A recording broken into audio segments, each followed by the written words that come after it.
Vous venez de recevoir votre nouveau camping-car et vous avez hâte de partir avec lui à l'aventure. Mais avant cela, nous allons voir ensemble les données importantes qu'il faut savoir pour que vous tiriez parti du meilleur de votre nouveau compagnon. Ce tutoriel va donc se dérouler en 4 parties. Nous verrons d'abord le compartiment moteur, puis nous ferons le tour du véhicule et nous verrons enfin la cabine de pilotage, puis la cellule. Ici, nous utilisons un profilé pour cette démonstration, mais les commentaires restent globalement les mêmes, que ce soit un van, un intégral ou une capucine. Pour commencer, nous allons voir ensemble le compartiment moteur. Pour ouvrir le capot moteur du porteur Ford, inutile de chercher une tirette à l'intérieur de la cabine. C'est avec la clé de contact sur la calandre que se fait l'ouverture. Vous avez d'un côté le remplissage du lave-glace, le contrôle du niveau d'huile, ici le remplissage d'huile moteur. De l'autre côté, vous avez le niveau du liquide de refroidissement et le liquide de frein. Notez que la batterie ne se situe pas dans le compartiment moteur, mais que vous disposez d'une borne positive pour démarrer à l'aide de pinces si nécessaire. La masse se fait-elle directement sur la carrosserie. Plus généralement, hormis le remplissage du lave-glace, seuls les éléments en jaune sont accessibles à l'entretien des particuliers. Pour le reste, consultez un expert. Sur le porteur Fiat, le déverrouillage s'effectue par une poignée située à l'extrême gauche du tableau de bord. Vous avez ici le liquide de frein, une borne positive pour démarrer le véhicule avec des pinces si nécessaire. Ici, le niveau d'huile, le remplissage de l'huile, le liquide de refroidissement, le fluide de direction assisté, et ici, le remplissage du lave-glace. En cas de crevaison, un kit de réparation se situe sous le marchepied côté passager pour les porteurs Ford, sous le siège passager pour le porteur Fiat. Généralement, le cric se situe sur le côté opposé. Lisez bien la notice d'utilisation. Nous allons maintenant étudier la partie gauche du véhicule, celle où se situent tous les remplissages ainsi que la Technibox. Les trappes pour le gasoil et l'AdBlue ne peuvent s'ouvrir sur le porteur Ford que si la porte conducteur est ouverte, contrairement au porteur Fiat. L'AdBlue est un additif qui vient se rajouter au gasoil et qui est obligatoire sur tous les moteurs dernière génération. Il permet de moins polluer. Sur les porteurs Ford, lorsque vous aurez atteint moins de 2400 km d'autonomie, un voyant d'alerte s'allumera. Il vous tiendra informé régulièrement sur l'autonomie restante, ce qui vous laisse largement de quoi refaire le plein d'AdBlue. Sur les porteurs Fiat, le voyant d'AdBlue s'allume quand le plein est nécessaire. Si vous tombez en panne, le moteur ne redémarrera pas. Il vous faudra alors remettre au minimum 5 litres d'AdBlue dans votre réservoir. Notre conseil, gardez toujours avec vous dans la soute un bidon de 5 à 10 litres que vous trouverez chez votre concessionnaire ou dans les stations essence. Nous vous conseillons pour le nettoyage des baies vitrées ainsi que pour le nettoyage du véhicule en général d'utiliser du savon noir et d'éviter les produits contenant de l'alcool. Nous vous recommandons dès que vous le pouvez de vous brancher sur une prise de 120 ou sur une borne électrique. Cela permettra à la fois de recharger les batteries mais également de prendre le relais sur l'alimentation du réfrigérateur et sur les prises de courant intérieur. Mais vous allez également avoir sur les capucines et les profilés la Technibox. La Technibox, c'est un endroit où se rassemblent tous les éléments qui vont permettre le bon fonctionnement de votre camping-car. La Technibox est composée de 2 modules, la partie électrique et la partie des eaux propres. Fini les contorsions sous le tableau de bord avec la lampe torche pour aller chercher le bon fusible. Ici, tout est facilement accessible, clair et limpide. Voyons la partie des eaux propres. Vous pourrez voir directement ce qui se passe au niveau de votre réservoir translucide et compléter le plein en fonction de vos besoins. Pour le remplissage, rien de plus simple. Il suffit de dévisser le bouchon et de remplir avec un tuyau d'arrosage. Vous pourrez ouvrir votre réservoir pour le laisser respirer et éviter la formation de moisissures. Vous pouvez également le nettoyer et le désinfecter. Ce compartiment est pourvu d'un bac de récupération de projection des eaux. L'eau ne stagne pas, elle s'évacue par l'orifice prévu à cet effet. Tous les compartiments, coffres et garages s'ouvrent avec la même clé. Notre astuce, faites un quart de tour vers la gauche et ramenez la clé dans la position initiale. Ainsi, lorsque vous refermerez votre porte, elle sera immédiatement sécurisée. Les garages sont chauffés, il y a donc des bouches d'aération qu'il faudra éviter d'obstruer. À l'intérieur du garage, vous trouverez une prise 12 volts, mais également une prise 220 qui ne sera active que lorsque le véhicule sera branché sur le secteur. Le garage bénéficie également d'un éclairage LED.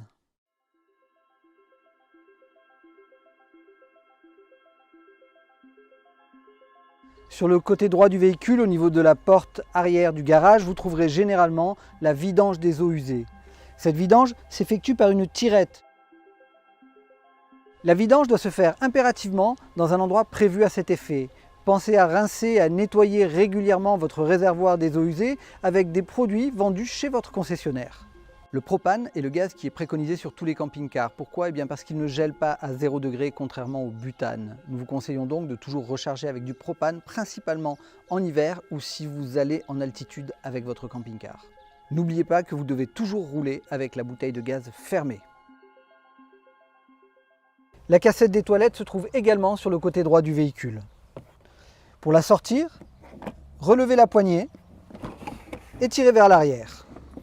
Si vous tirez sur la poignée de la cassette, vous allez pouvoir la transporter en la faisant rouler sur le sol.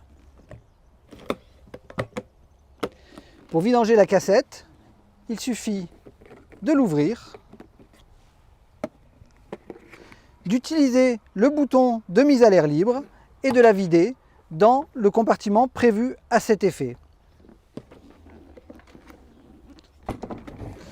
Une fois remise en place, pensez à remettre à l'intérieur de votre cassette des produits vendus chez vos concessionnaires qui vous permettent de diluer la matière. Maintenant que nous avons vu tous les éléments extérieurs, nous allons pouvoir passer à l'intérieur, voir de quoi il en retourne.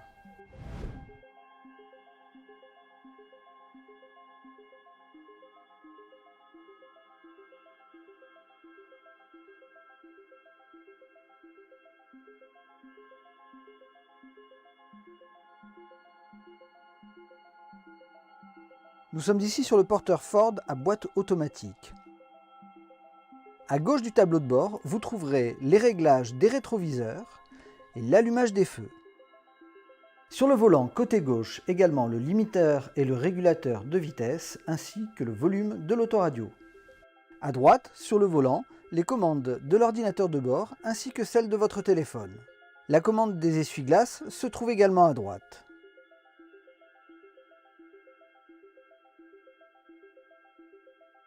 Les sièges conducteurs et passagers pivotent en tirant la manette située à l'avant sous le siège. Sur le porteur Ford, les accoudoirs se règlent par incrémentation, c'est-à-dire que si vous levez l'accoudoir totalement, il va redescendre jusqu'en bas et puis vous pourrez le remonter tout doucement, petit clic par petit clic.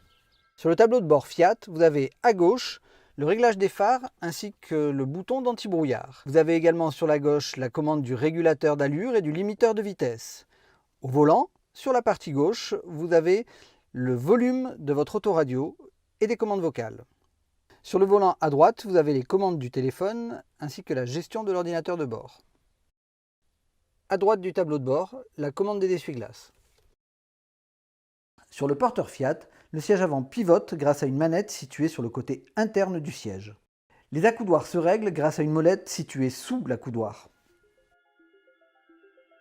La batterie du porteur se trouve sous le siège du conducteur, alors que la batterie cellule se situe sous le siège passager pour les profilés et les capucines, sous une banquette pour les vannes et dans un coffre à droite du véhicule pour les intégraux.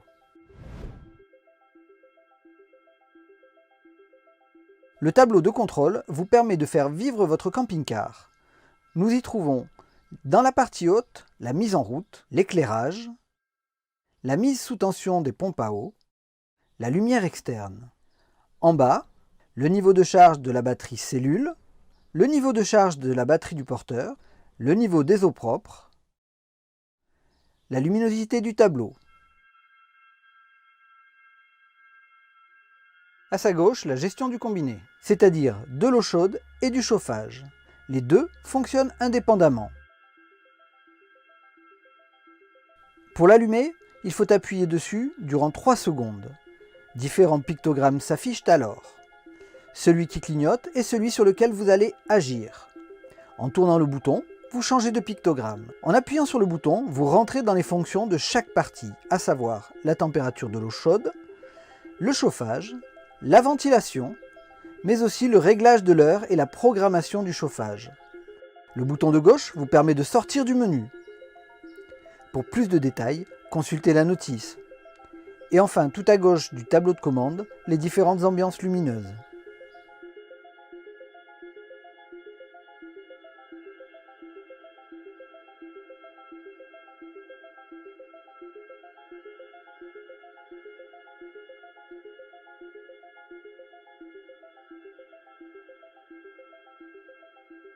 Lorsque vous cuisinez, pensez à toujours ouvrir une baie. Pour cela, appuyez sur le bouton des poignées pour les déverrouiller. Pour allumer votre gazinière, il faut appuyer sur le bouton et tourner vers la gauche en restant appuyé quelques secondes pour que la sécurité ne coupe pas la flamme.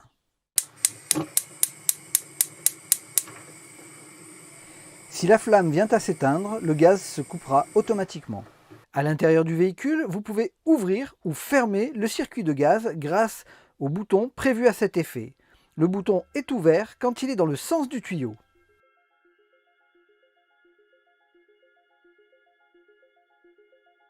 Pour allumer le réfrigérateur, il suffit d'appuyer plus de 5 secondes.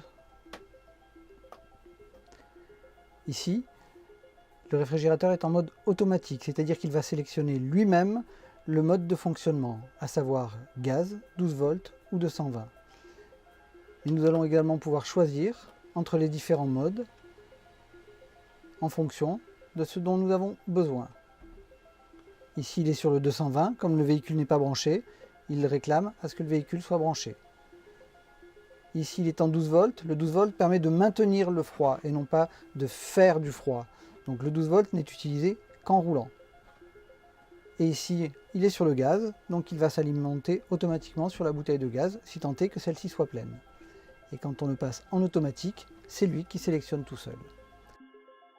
Ici, vous pouvez régler la puissance de votre réfrigérateur. Hormis sur les vannes, tous nos réfrigérateurs sont dotés d'une fonction de recherche automatique d'alimentation.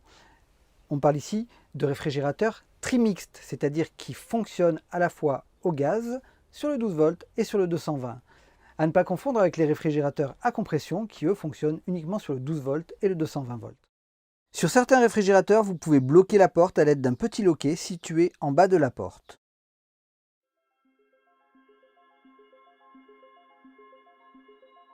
Sur l'immense majorité de nos modèles, la chaudière fonctionne sur le gazole. Vous pouvez donc utiliser le chauffage en roulant.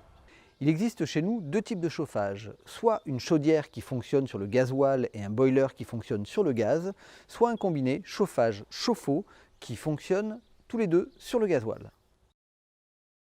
Le chauffage au gasoil présente plus d'un avantage. Il vous évitera de tirer sur votre bonbonne de gaz, mais attention, il faudra toujours prévoir de garder au minimum un quart du plein de votre véhicule, sans quoi votre chauffage s'arrêtera. Mais cela vous évitera de tomber en panne de gasoil sur votre lieu de villégiature.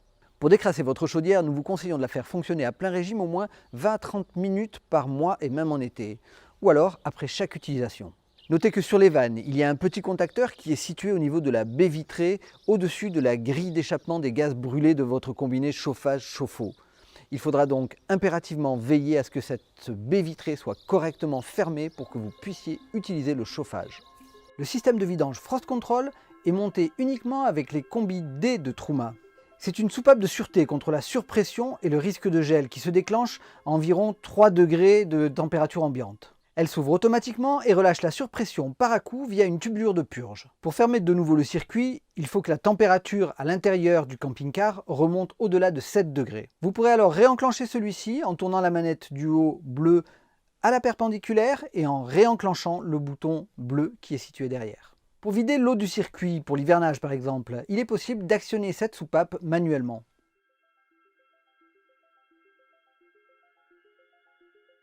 Concernant la pompe à eau, celle qui vous amène l'eau jusque dans les robinets, nous vous conseillons le nettoyage des filtres au moins une fois par an en fonction de la fréquence d'utilisation. Néanmoins, lors de l'hivernage, nous vous conseillons vivement de retirer ce filtre pour éviter tous les dégâts pouvant être liés au gel. Si votre camping-car est équipé d'un lit de pavillon, celui-ci descend grâce à un interrupteur placé sur le bandeau de la cuisine. Vous pouvez verrouiller ou déverrouiller votre lit grâce à une clé prévue à cet effet. Pendant la période de roulage, le lit doit être placé en position haute. Attention, le poids maximal autorisé pour les lits de pavillon est de 250 kg pour les lits doubles et 150 kg pour les lits simples. Certains de nos camping-cars sont équipés du système Smart Lounge. C'est un salon face-à-face transformable. Ce système permet de convertir les banquettes latérales en sièges auto. Nous vous rappelons qu'il est interdit de circuler sans ceinture de sécurité et seul le nombre de places assises noté sur votre certificat d'immatriculation est autorisé.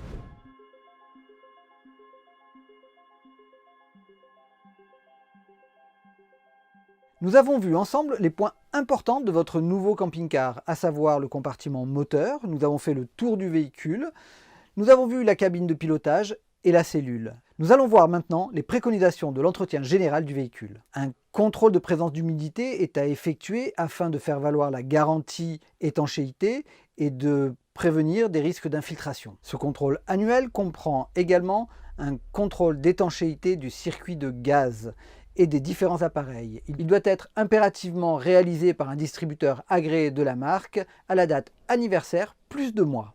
Si vous n'utilisez pas votre camping-car pendant l'hiver, il va falloir prendre quelques précautions pour le stocker et éviter ainsi quelques mauvaises surprises lorsque le printemps va revenir. Vidanger les réservoirs d'eau propre et usée. Vidanger la cassette des toilettes, vidanger la chaudière et quantifier la quantité d'eau à l'aide d'un seau ou d'une bassine afin d'être sûr que la vidange soit complète. Ouvrir les mitigeurs en position milieu, c'est-à-dire entre l'eau chaude et l'eau froide. Faire tourner la pompe 1 à 2 minutes.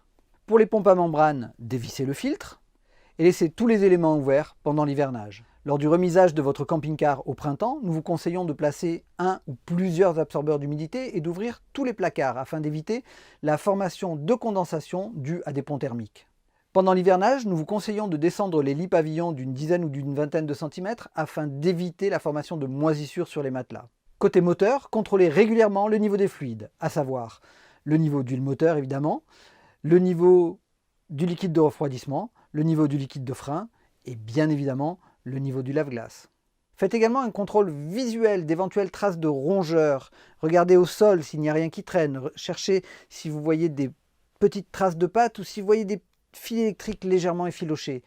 Les rongeurs aiment bien venir s'installer au chaud dans le compartiment moteur, principalement en hiver. Pour l'entretien mécanique, comme la vidange moteur, référez-vous à la notice du constructeur. Si la batterie possède des bouchons, contrôlez les niveaux d'électrolytes au moins 1 fois par an. Utilisez votre camping-car au moins 1 fois par mois pour lui faire un trajet d'une 50aine de kilomètres. Il est déconseillé de faire tourner le moteur au ralenti pendant 15-20 minutes. Cette action aurait plutôt tendance à décharger les batteries qu'à les recharger. Contrôlez mensuellement la pression de vos pneus ainsi que leur usure. En fonction du type de batterie, démarrage, gel ou lithium, les préconisations d'entretien sont différentes. Elle n'est jamais montée en usine, mais par votre distributeur. Référez-vous aux préconisations du fournisseur.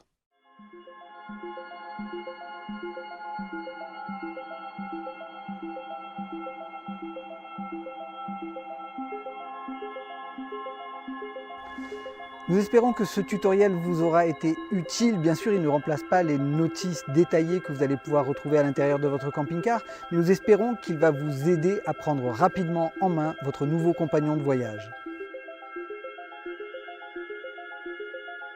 Nous vous remercions pour la confiance que vous accordez à notre marque.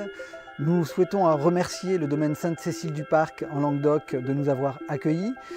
Et nous vous souhaitons, pour vos prochains périples, de belles découvertes, de beaux paysages et plein de jolis souvenirs. Et n'oubliez pas, faites-vous plaisir.